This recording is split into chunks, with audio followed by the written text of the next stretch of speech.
시청자 여러분 안녕하십니까. 지금부터 전학견의 안보정론을 시작하겠습니다. 자, 전국이 이상하게 돌아가는 것 같습니다. 자, 윤 대통령의 힘이 빠지고 이번에 이제 총선에서 참패하니까요. 여기저기서 이상한 얘기들이 많이 나오고 있어요. 자, 그 중에 하나가 전에 고려대학교 교수였다가 대통령학, 대한민국에서요. 대통령학만 집중적으로 연구하는 교수가 바로 함성득 교수예요. 자, 이 함성득 교수는 뭐 윤 대통령하고 아주 긴밀한 사이다. 이건 뭐 알만한 사람은 제법 많이 압니다.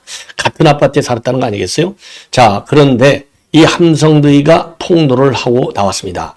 본인이 말이죠. 이재명과 윤석열 대통령의 이 회동성사의 특사 역할을 했다는 것이죠. 그럼 혼자 했느냐? 아니올시다. 다른 한 사람 또 누구 있어요? 바로 이명백 교수.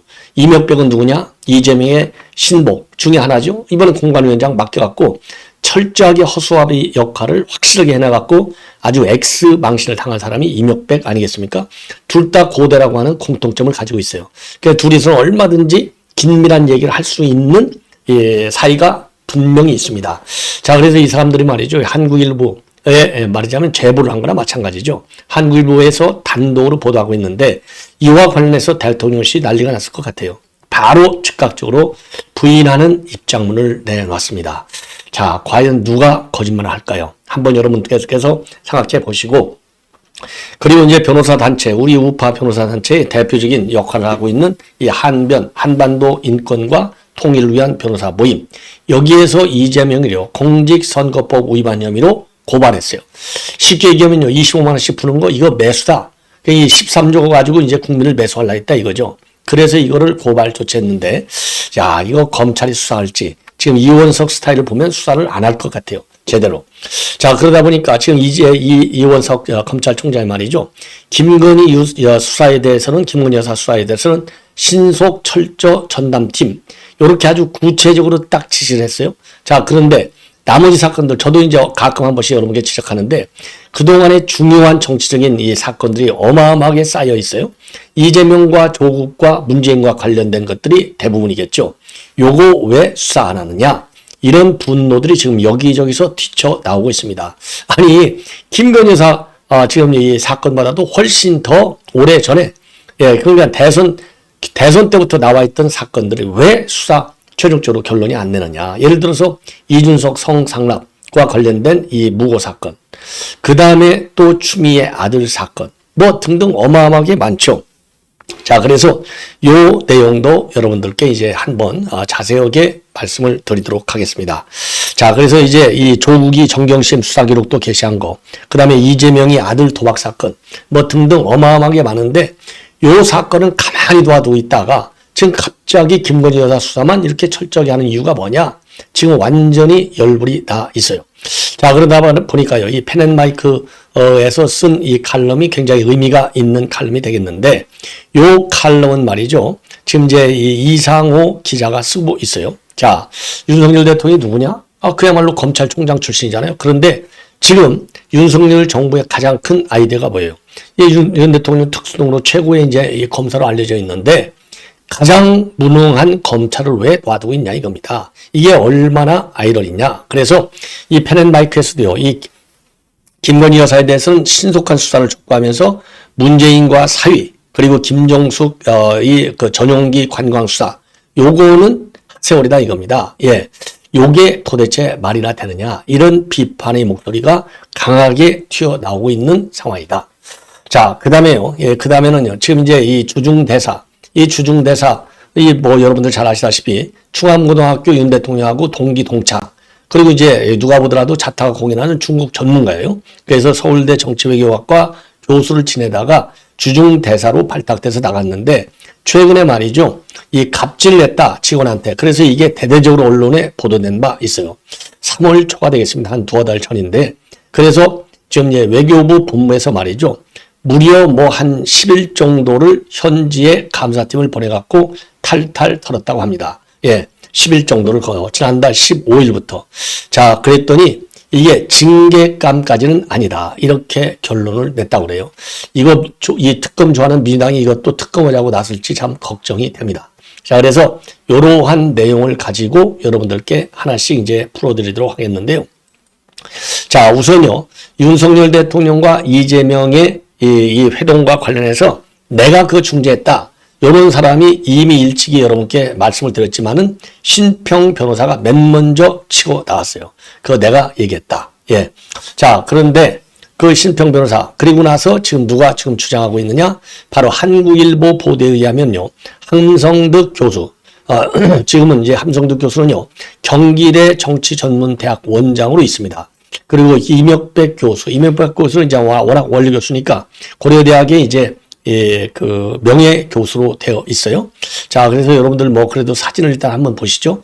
자, 뭐 이명백 교수야 뭐 이번에 공관위원장 하면서 완전 허수아비. 야, 이명백 교수도 그런 식으로 하려면 사표를 내고 나갔어야죠. 뭘 학자적인 명예는 그런 대로 괜찮았어요. 이번에 공관위원장 하면서 완전히 배려버렸어요. 평생 학자로서 쌓아온 명성이 한 칼에 날아갔다. 저는 이제 그렇게 판단을 하고, 그리고 이제 이 함성득 교수는 그동안에 이제 불미스러운 일로 인해서 고려대학교에서 이제 학교를 그만두고 지금은 경기대 정치전문대학원 원장을 하고 있는데요.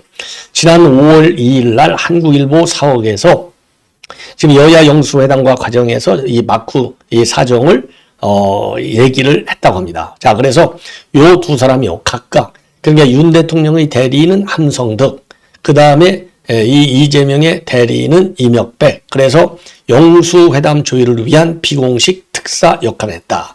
요렇게 지금 한국일보가 보도하고 있어요. 자, 그래서 윤 대통령과 이재명의 그 대화의 정치가 이어지기를 바라는 마음에서 두 사람은 넥타이 색깔도 일부러 맞췄다는 겁니다. 그래서 이 국민의힘을 상징하는 색깔을 함성도 원장은, 그리고 임명의 교수는 민주당 색깔의 넥타이까지 메고 나올 정도로 아주, 이것 좀 보십시오. 이게 빨간색, 그 다음에 이제 파란색. 그 정도로 아주 세세한 신경을 써서 특사 역할을 성공적으로 했고, 그래서 요 회담이 성공이 됐다. 예. 요렇게 밝히고 있어요. 자, 그래서 지금 이제 그 한국일보 보도 내용을 압축해서 말씀을 드리면, 윤 대통령과 이재명 모두 영수회담의 필요성에 대해서는 진심이었다. 그 초심을 잊지 말고 후속회담을 이어갔으면 한다. 이런 입장을 내놨습니다. 여러분들 뭐 잘 아시다시피 그동안에 윤 대통령은 아예 안 만났잖아요. 주변에서 만나라고 해도 왜 피의자인데 내가 왜 만나느냐. 그리고 만나는 것이 굴복이다. 이런 인식을 갖고 있었는데요. 함성도 원장이 얘기하는 것은 성공한 대통령이 되기 위해서는 이재명의 도움이 절실했기 때문에 이루어진 것이고, 그리고 윤 대통령은 아무리 좋은 정책이라도 야당과 국회의 도움 없이는 할 수 있는 게 하나도 없다. 그래서 위대한 업적을 남기기 위해서는 지지층의 반대도 때로는 넘어서야 한다. 그러면서요, 이 3년 남의 대통령의 사명감을 굉장히 강조했다고 합니다. 그리고 윤 대통령은요, 대선 때는 경쟁자였지만 이제는 더 이상 싸울 일이 없지 않느냐. 더 이상 경쟁자가 아닌 만큼 국정의 동반자로 더하겠다. 그리고 나는 어차피 단임 대통령으로 끝나지 않느냐. 그래서 소모적 정쟁이 아니라 생산적 정치로 가면 이재명의 대선에도 도움이 될 것이다. 이렇게 하면서 이 여야 영수회담을 제안했다. 이게 이제 함성득 원장이 주장하고 있는 내용입니다. 자, 쉽게 얘기해서요, 이 국정의 협치, 이거는 대통령 본인 그리고 이재명을 위해서 윈윈하는 전략 차원에서 필요한 것이다. 이런 얘기가 되겠어요. 그리고 이재명 입장에서도 이제 검찰 수사를 받으니까 훨씬 더 유리하다고 판단했겠죠. 그리고요, 윤 대통령은 또 이재명을 둘러싼 각종 수사야말로 내 정부가 시작한 것이 아니고 문재인 정부 때 시작된 것 아니냐. 내 가족도 다 수사를 받았고 다 끝난 문제로 다시 지금 불려왔다. 이렇게 입장을 얘기했다는 겁니다. 그리고 이재명한테 후임 국무총리 후보 추천을 갖다가 선제적으로 요청해서 영수회담에서 총리 인선을 마무리하자. 이런 얘기까지 오갔다. 이렇게 밝히고 있어요. 자, 그런데 여러분들 이게 완전히 실패로 끝났다. 이런 게 지금 대세로 되어 있는 것 아니겠습니까? 자, 그래서 지금 이 발언의 내용을 지금 이번 여러분께 이제 다시 한번 이제 정리해 드리면은요. 자, 이재명이는 이제 뭐라고 그랬느냐? 총선 큰 승리에 따른 큰 책임을 절감한다. 민심이 무서움을 느낀다. 그리고 정권 심판을 넘어 민생 영역에서 협치, 또 공치를 해야 되겠다. 그리고 윤 대통령 그립이 강해서 허수아비 총리는 누가 되든 간에 의미가 없다. 예. 그다음에요. 그리고 이제 윤 대통령은 근본적 변화 의지를 보이고 신뢰를 쌓아가는 게 중요하다. 그리고 이태원 참사와 최장병 사건이 연루된 연루해서 내각과 대통령실에서 인사 조치가 하는 것이 필요하다. 그리고 이태원법은 여야로 합의가 되어야 되겠고 윤 대통령 회담 때만 했으면 좋지 않았느냐. 그리고 윤 대통령은 단기적 의미부변용 영수회담을 제안한 것이 아닌가 우려가 된다. 이런 입장을 밝힌 바 있고요. 그리고 윤석열 대통령은요. 아무리 좋은 정책이라도 국회와 정치의 협조 없이는 안 된다. 이재명 대표의 도움이 절실하고 더 이상 경쟁자가 아닌 국정의 동반자로 들어가겠다. 그리고 역대 대통령들과 역사적으로 산책을 하고 지지층 반대도 극복해야 되겠다. 나는 단임 대통령으로 끝나지만 생산적 정치를 하는 게 필요하고 그것은 이재명에게도 도움이 될 것이다. 그리고 이재명에 대한 수사는 문재인 정부에서 시작된 것이다. 그래서 내 진정성을 전해달라. 그리고 총리도 추천해달라. 이재명 불편해할 사람은 기용하지 않겠다. 그리고 영수회담이 잘 되면 골프회담도 갖고 부부 동반 모임도 서로 갖자. 이런 파격적 대화까지 윤 대통령이 언급을 했다. 이것이요. 지금 제가 이 자료 화면은요. 한국일보에 보도된 이 도표가 되겠습니다. 이게 함성득과 이명배가 한국일보와의 단독 인터뷰를 통해서 밝힌 내용이에요. 자, 이렇게 해서 이제 이게 사실상 굉장히 많은 또 이 파장을 야기할 것이 분명한데 말이죠. 여기에 관해서 대통령실에서 고위 관계자가 즉각적으로 입장을 내놨어요. 여기서 고위 관계자? 그러면 수석이 아니죠. 수석은 그냥 관계자겠죠. 물론 고위 관계자일 수 있지만 여기서 고위 관계자라고 한다면은 우선 최고 고위는 이제 비서실장이 되겠고 그 다음에는 정무수석과 홍무수석이 되지 않겠느냐. 예.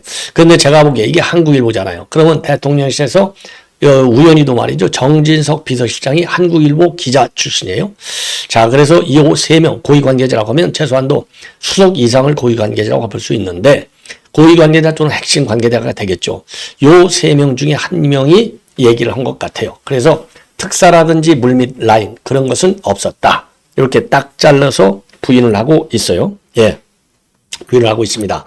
그러면서 아주 오래전부터 대통령이 이재표를 만나야 한다는 지적이 많았고 언론 칼럼도 있었고 여야 할 것 없이 제안을 많이 해왔다. 그리고 영수회담 성사를 위해서 대통령이 결정해서 직접 이재명한테 전화를 했고 이전의 역대 영수회담은 대통령이 직접 전화해서 성사하는 것은 거의 없을 정도인데 이번에 그러니까 파격적으로 윤 대통령이 직접 전화해서 된 것이지 말하자면 이게 말하자면 브로커는 없었다는 얘기죠. 그리고 영수회담 조율은 공식 라인을 거쳐서 쭉 했다. 거창하게 특사라든지 물밑 라인 그런 거는 없었다라고 밝히고 있습니다. 예. 자, 그런데요. 요게 이제 말하자면 이 비선이 움직였다는 거잖아요. 그래서 지금 대통령실에서는 즉각적으로 부인하고 나섰지만 글쎄요. 이명백과 지금 문제는 뭐냐? 이명 사실관계를 판단해야 될 건 아니겠습니까? 이명백과 그다음에 함성득 둘이서 일부러 이걸 자기네들이 특사 역할 그러니까 이제 특사다 이거는 좀 이제 인플레 용어라고 이제 볼 수도 있어요. 무슨 이게 특사겠습니까? 특사다 이런 밀사다 이런 건 아니고 비선이다 이런 건 아닌 것 같고 그러니까 이제 네이밍을 뭐라고 하느냐는 저는 별로 중요치 않다고 봐요.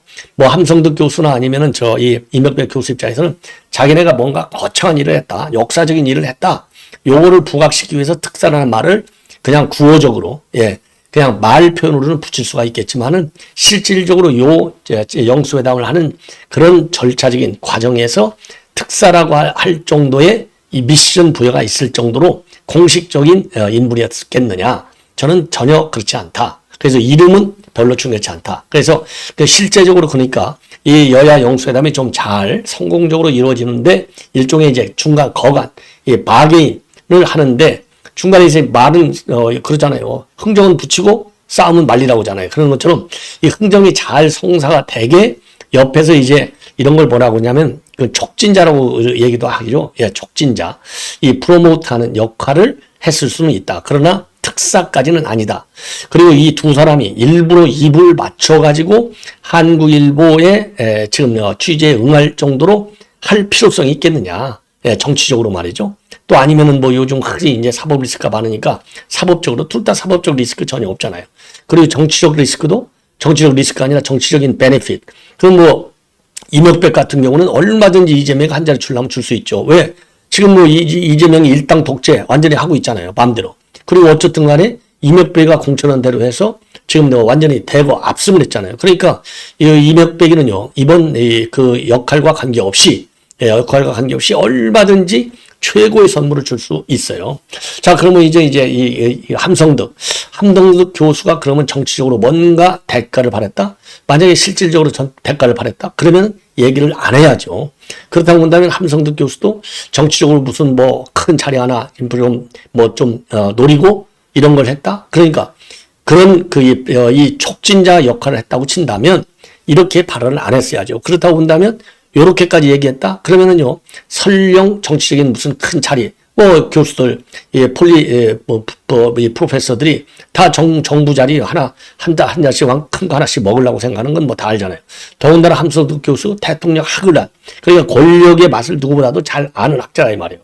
그럼 얼마든지 그러한 욕망은 가졌겠다. 그러면 욕망을 가질 수는 있어요. 그런데 이걸 털어놨다? 그러면 이제 욕망이 깨지는 것이죠. 아니, 자리 하나 주고 싶어도 이것 때문에 안 되는 거예요. 쉽게 얘기한다면. 자, 그렇다고 본다면 그런 리스크까지 안고서 얘기했다? 거짓말을?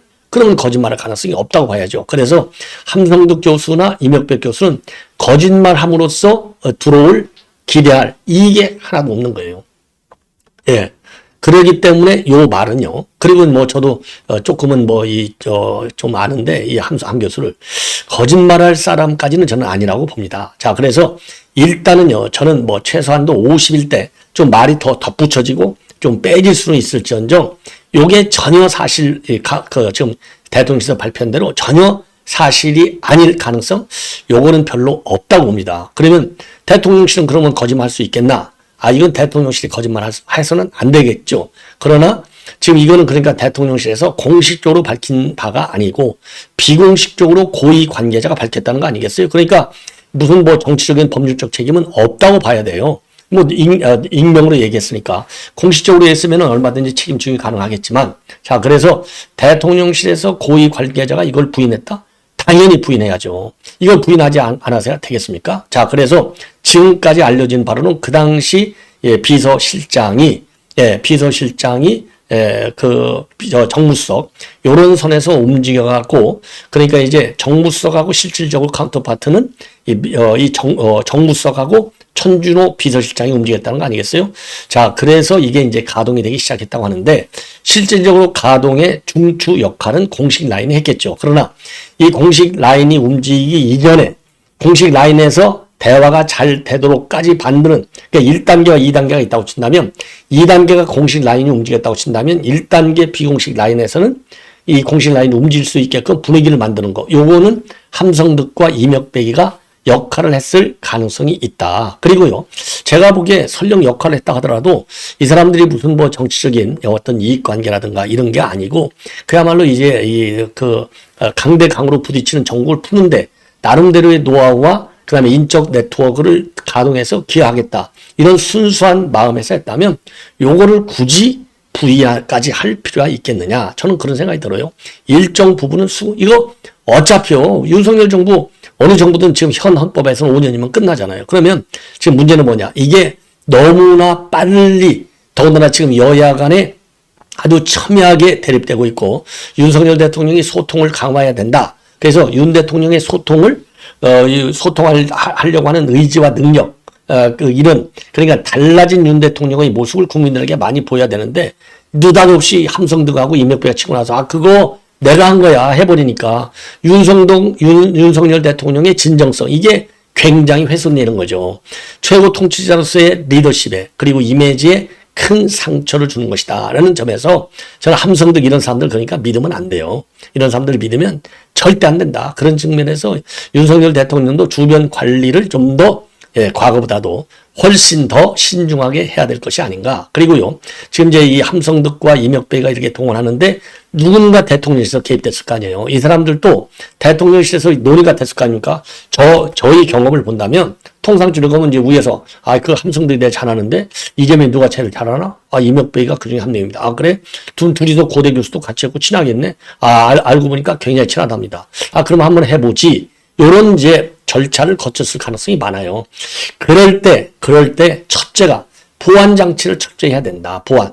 예를 들어서 이게 여야 관계가 어느 정도 풀리고 나서 전국이 순탄하게 움직일 수 있는 분위기가 됐을 때 이렇게 나오는 거하고 지금 얼음을 깨지도 못하고 지금 완전히 특검법으로 난리를 치고 있고요. 더군다나 지금 이제 9일날 기자회견을 한다는 거 아니에요. 그러면 제일 중요한 게 지금 뭡니까? 불통, 독선, 고집.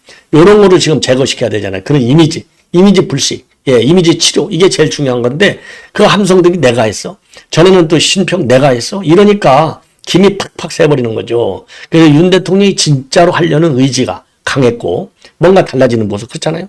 자, 그러려면은 이 인터뷰를 하더라도 말이죠. 차후에 천천히 쓰는 게 훨씬 낫지 않았느냐. 과연 이거를 해가지고 과연 함성득과 이명박 그 사람들도 다 최고의 지성인인데 그렇게 단순머리로다가 이 대통령을 보좌한다. 그래서 저는 보니까 이걸 보면서요.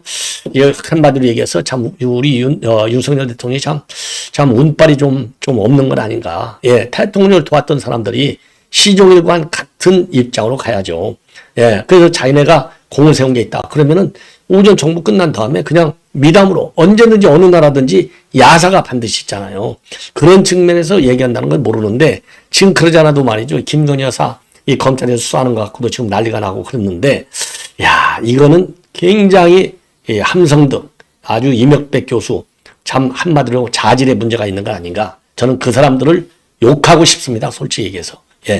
자, 이 정도로 이제 말씀을 드렸고요.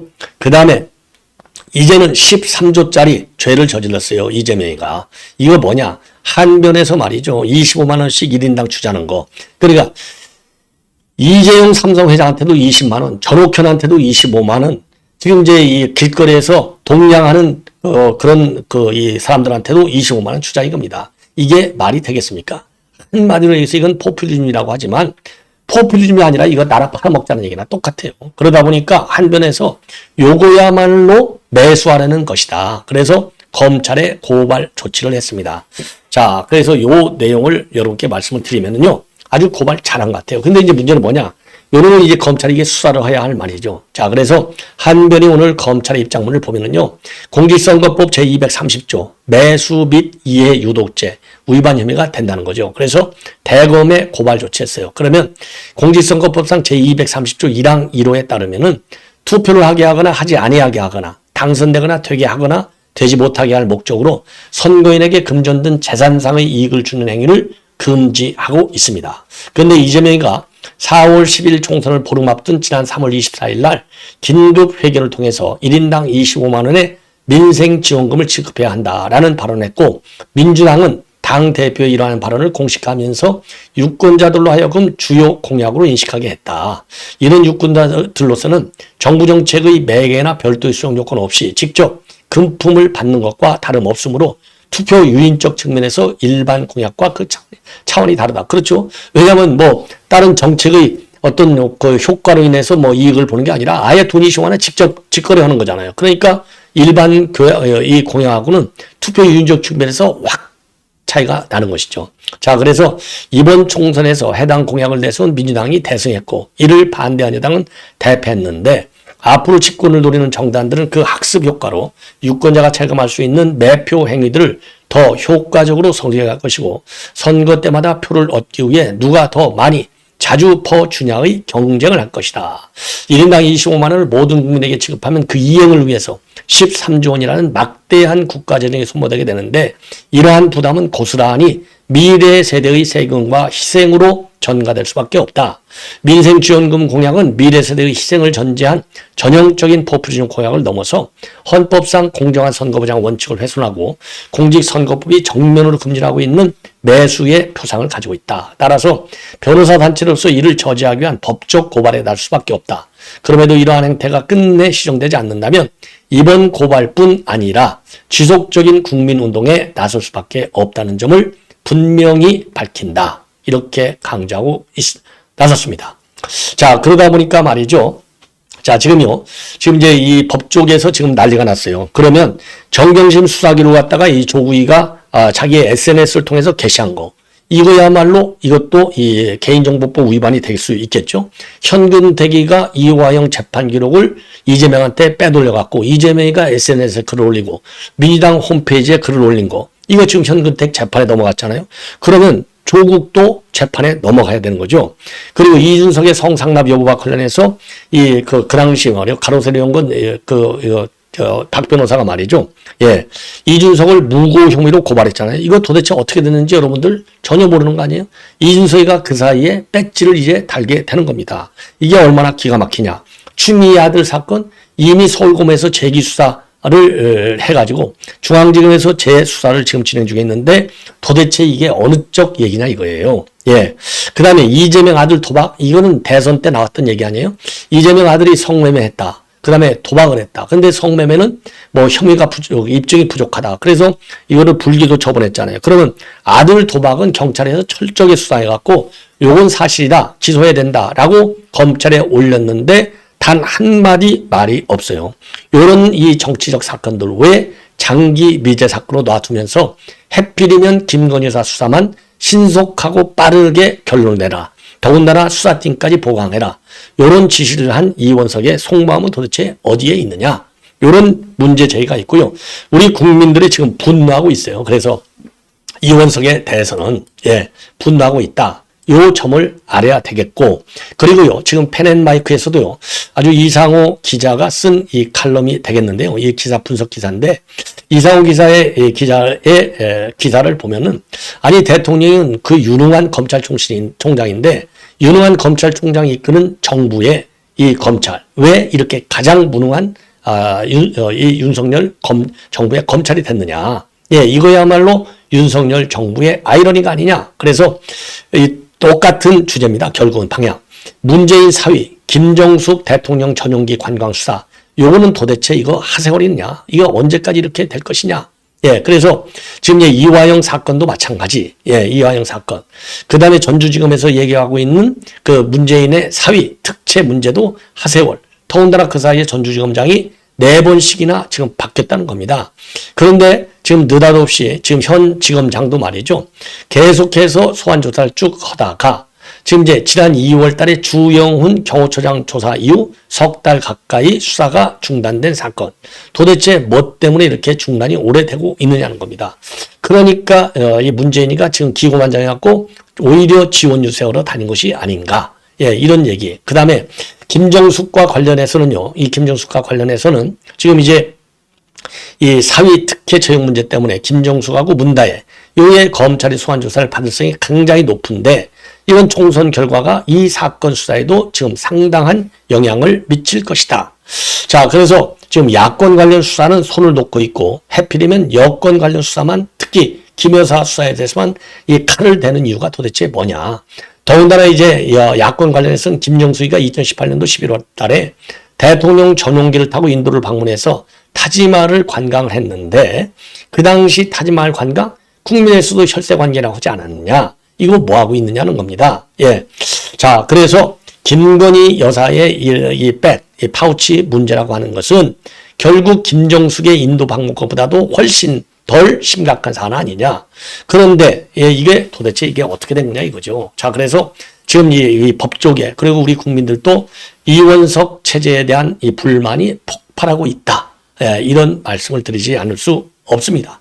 예, 여기까지만 하고요. 지금 제가 준비한 내용들을 다 못했는데 바로 이어지는 방송에서 여러분들께 보도해 드리도록 하겠습니다.